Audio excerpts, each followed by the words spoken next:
بيأذيك بيبان عليه إنه بيأذيك. وفي نوعين من السلوكيات الناس بتتلخبط بينهم. بس قبل ما نكمل خليني أقولك حاجة مهمة.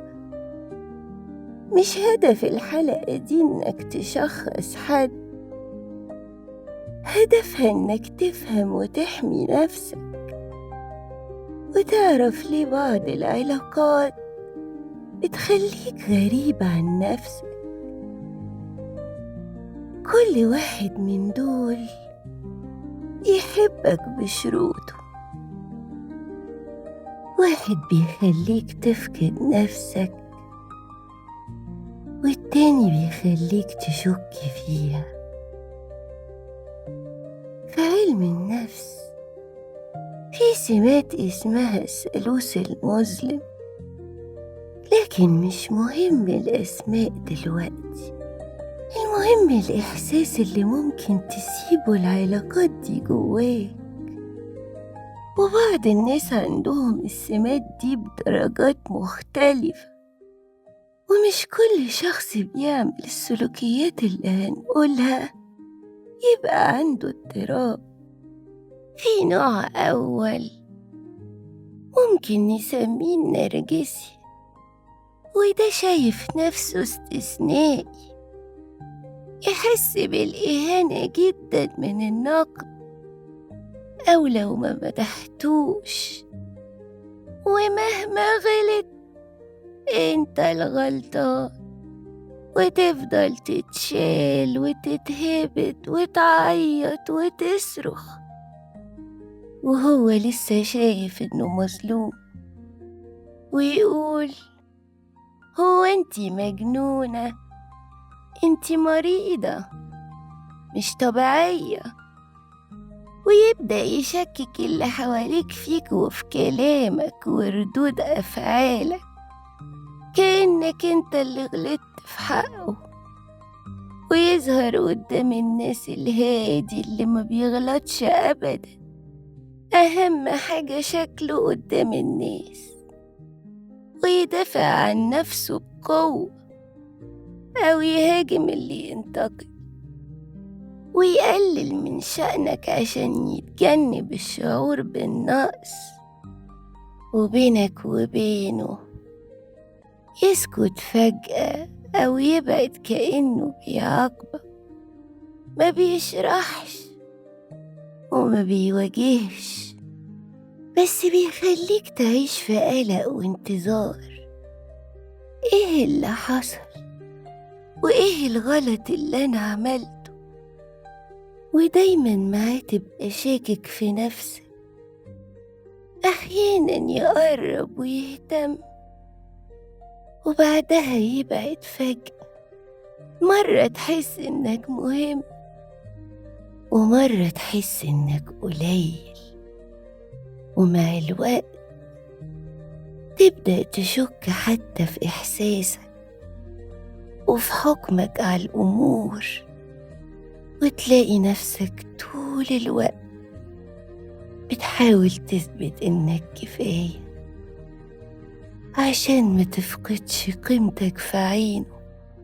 وأخطر حاجة إنه يرجع بعد يومين كأن مفيش حاجة حصلت، يبتسم ويهتم ويفتح مواضيع، فتبدأ تشك في ذاكرتك وتفكر إنك انت اللي كنت مبالغ وإنك حساس زيادة.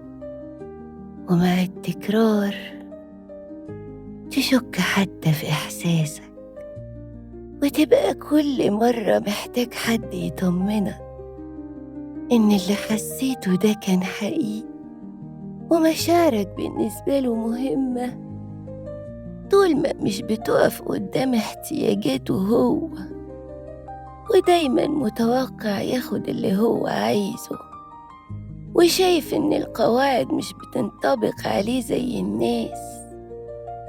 بيغير من نجاح غيره وممكن يقلل من إنجازاتهم عشان يفضل محافظ على إحساسه بالتفوق.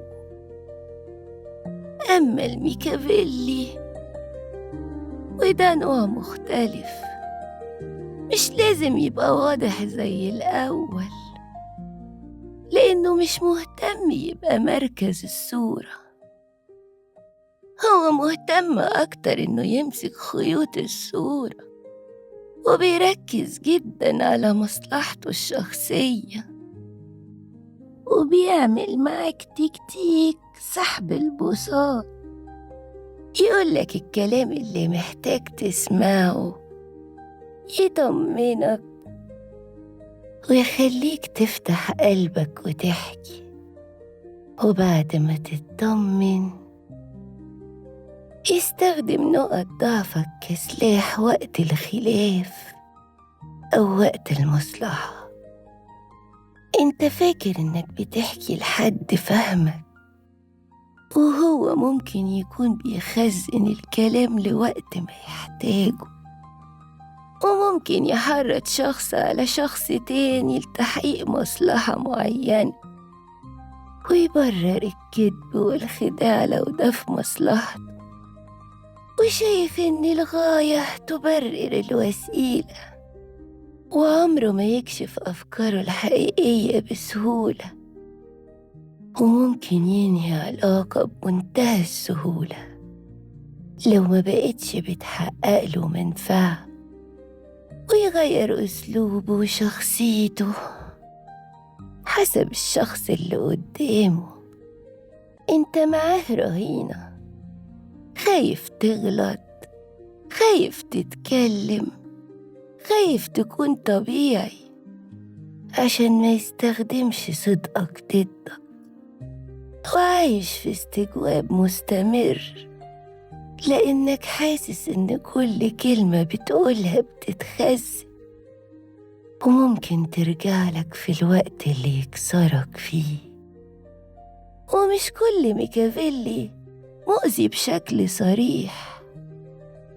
الأول بيزرع القلق بالغياب، والتاني بيزرع القلق بالحضور، وفي الحالتين انت اللي بتفضل في نفس النقطة، عدم أمان مستمر. لكن مش مهم هنا الأسماء، المهم الإحساس اللي بيسيبوه جواك.